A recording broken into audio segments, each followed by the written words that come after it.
Assalamualaikum warahmatullahi wabarakatuh. Hai gengs, seperti biasa di malam Jumat ini aku bakal cerita dari orang yang mencoba untuk melakukan pesugihan namun gagal.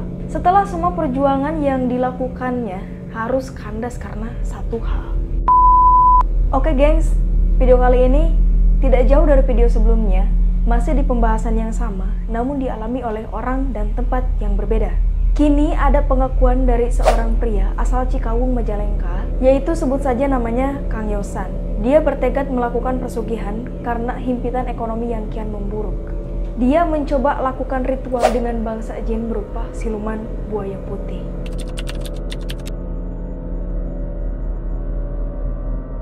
Suatu hari, Kang Yosan ini merasa buntu banget kan, dimana kondisinya sangat terpuruk. Kerjaan gak punya, duit apa lagi? Pengen beli es serut pun hanya sebatas angan. Kasian banget ini. Kita senasib kan?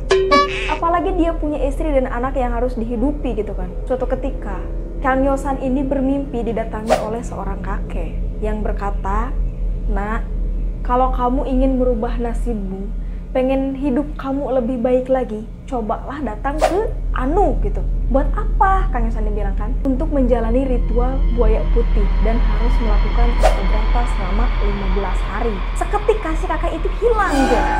Sampai akhirnya Kang Yosan ini bertekad menuruti apa yang si kakak ini ucapkan kan. Mau dia, karena mungkin ya udah nggak sanggup lagi hidup sengsara ya kan.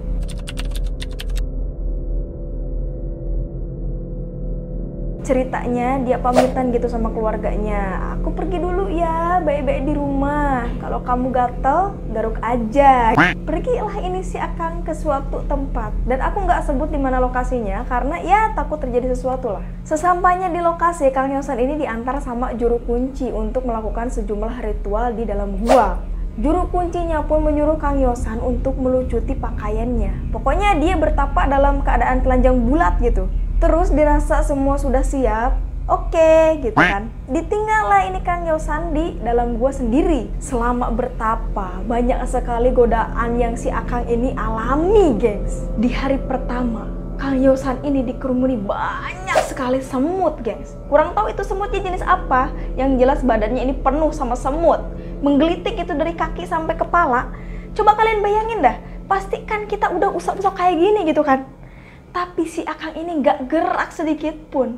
Semangatnya masih menggebu dia. Karena dia sadar kalau ini cuma sekedar godaan gitu. Di sini si Akang agak nyesel juga dia. Kenapa gue gak bawa kapur ajaib aja gitu. Di hari berikutnya setelah insiden semut ini kan, Kang Yosan kembali digangguin sama binatang yang menyerupai nyamuk. Kenapa di sini aku bilang menyerupai? Karena aku yakin ini bukan sekedar nyamuk gengs. Itu kan pas ngiang-ngiang gitu kan, banyak banget sampai gak nyaman gitu. Tiba-tiba hilanglah itu semua gengs. Ini kan aneh banget ya. Bahkan si Akang ini belum sempat bakar obat nyamuk. Terus apa yang dilakukan si Akang ini?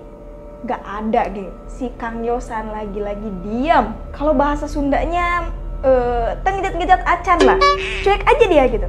Bodoh amat. Dirasa udah gak ada ini kan. Si Akang menghela nafas. Alhamdulillah udah gak ada. Udah selesai? Belum gengs, masih ada yang ganggu dia. Kali ini serem gengs.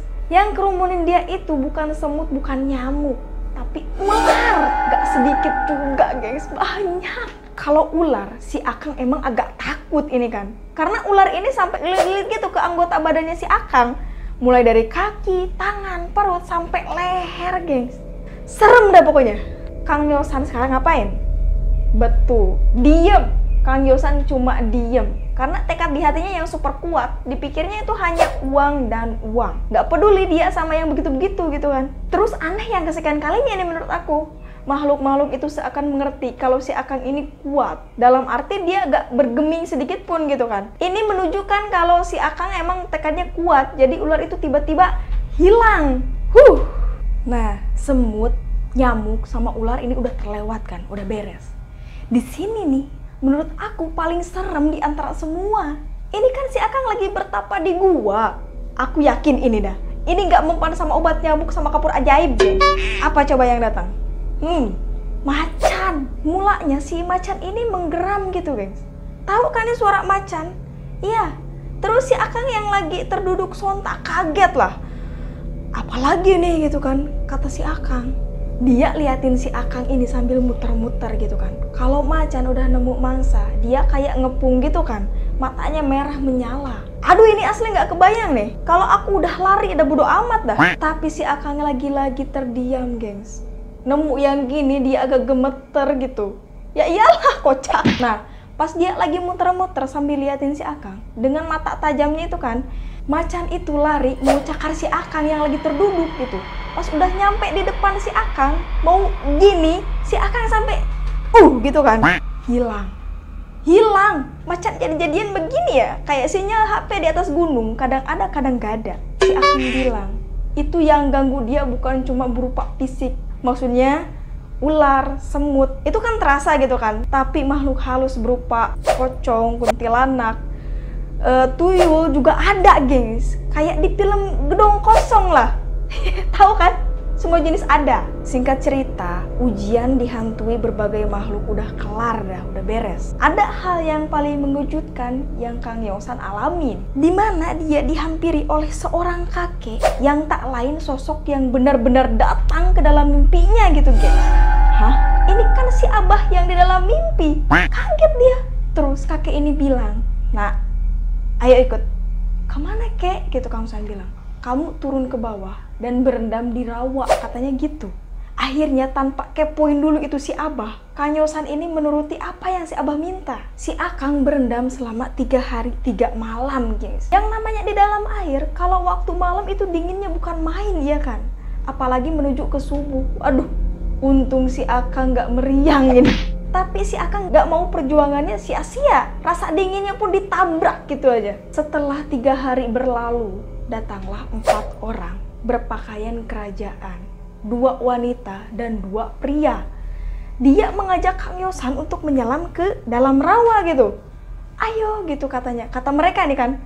Akhirnya si Akang menyelam ke dalam air, dan entah kenapa si Akang ini merasa dia seperti ikan, bisa napas dalam air gitu. Dia nyelam sampai Kang Yosan menemukan sebuah lorong yang sangat bercahaya, seperti gerbang menuju istana raja gitu. Dan bener, pas masuk itu di dalamnya megah banget, semua serba emas. Kang Yosan ini disambut seorang ratu yang sangat cantik sekali dan dilayani dayang-dayang layaknya seorang raja.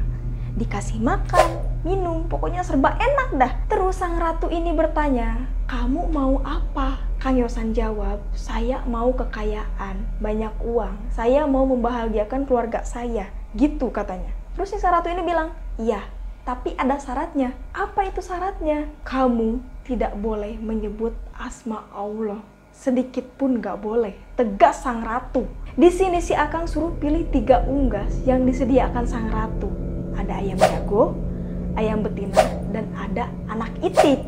"Pilih salah satu," gitu kan kata sang ratu. Kang Yosan memilih anak itik. Sang ratu terus mengeluarkan sejenis belati kecil dan menyuruh Kang Yosan untuk menggorok leher si itik ini kan. Pas si Akang mau menyembelih si itik, mungkin itu kebiasaan si Akang kalau menyembelih hewan itu pakai asma Allah ya kan. Dia mengucapkan Bismillahirrahmanirrahim. Pas mau potong, Kang Yosan ini mendengar jeritan anaknya yang memanggil "Mama, Mama," gitu kan. Sontak Kang Yosan ini kaget dan mengucapkan Astagfirullahalazim gitu. Tiba-tiba semua berubah drastis. Ini aku sampai merinding nih. Tadinya dia di dalam istana yang indah, kini berubah jadi kayak tempat penyiksaan gitu. Sang ratu tadinya manusia, berubah fisiknya menjadi setengah buaya dan setengah manusia. Wajahnya terlihat marah dan menyeramkan, gengs. Sang ratu menyuruh pengawal untuk mengeluarkan Kang Yosan. Yang buat aku ngeri, ini bukannya dikembalikan ke alam manusia, tapi Kang Yosan ini dicambuk dan disiksa di alam gaib tersebut. Kang Yosan pun mengaku sangat pedih dan sakit sekali. Di sana itu gak ada siang, gak ada malam katanya gitu. Pun gak tahu berapa hari disiksa gitu kan. Hingga suatu saat ada sebuah cahaya yang menghampiri Kang Yosan ini. Dan cahaya tersebut menghampiri lalu membawa Kang Yosan kembali ke alam nyata, gengs. Kebangun dia udah ada di rumah gitu. Alhamdulillah, ya Allah, bener-bener ngeri ini ya. Asli aku sampai merinding disco, gengs. Jadi gini, Saat Kang Yosan dihampiri sebuah cahaya, itu sebetulnya halunya dia gitu. Pada kenyataannya, kenapa Kang Yosan tiba-tiba ada di rumah? Karena Kang Yosan ini ditemukan temannya dengan kondisi tidak sadarkan diri dan dibawalah pulang ke rumah gitu. Setelah melakukan berbagai cara, didoain, diruqyah dan segala macem lah oleh keluarganya gitu. Akhirnya Kang Yosan ini sadar diri dan dikabarkan jika anaknya Kang Yosan ini dalam keadaan baik-baik saja. Syukur dah. Di sini ada kesimpulan kalau antara ruh dan jasadnya ini terbagi menjadi dua gitu. Ruhnya di alam gaib dan jasadnya di alam manusia. Paham kan? Semoga kita dijauhkan dari hal demikian. Karena menurutku setiap orang yang melakukan pesugihan atau semacamnya itu tidak akan ada yang berending baik gitu. Kalaupun ada orang yang sukses dan kaya raya hasil dari pesugihan ini, yakin aja gak akan ada ketenangan di hati mereka. Hidupnya penuh rasa takut dan gelisah. Karena pada dasarnya, jin setan itu ingin menjerumuskan manusia ke jalan yang tidak baik, ya kan? Jadi ya sebisa-bisa kita yang menjalani hidup, jangan sampai terjerat dan masuk ke lubang kesesatan, guys. Semoga apa yang dialami Kang Yosan ini menjadi pelajaran untuk kita. Bahwasannya, tak ada yang harus kita sembah selain Tuhan yang menciptakan kita. Jadi ya terima aja dah, banyakin bersyukur gengs, biar nggak kupur. Dan di sini juga alhamdulillah Kang Yosan udah bertaubat. Kapok nggak mau lagi dia. Bagus dah Kang, semoga baik-baik ya Kang ya. Oke, sekian dulu di videoku. Buat kalian yang suka, tolong like, share juga ke sosial media kalian. Jangan lupa untuk di-subscribe dan tekan tombol loncengnya supaya kalian bisa berlangganan di videoku. See you in the next video. Bye.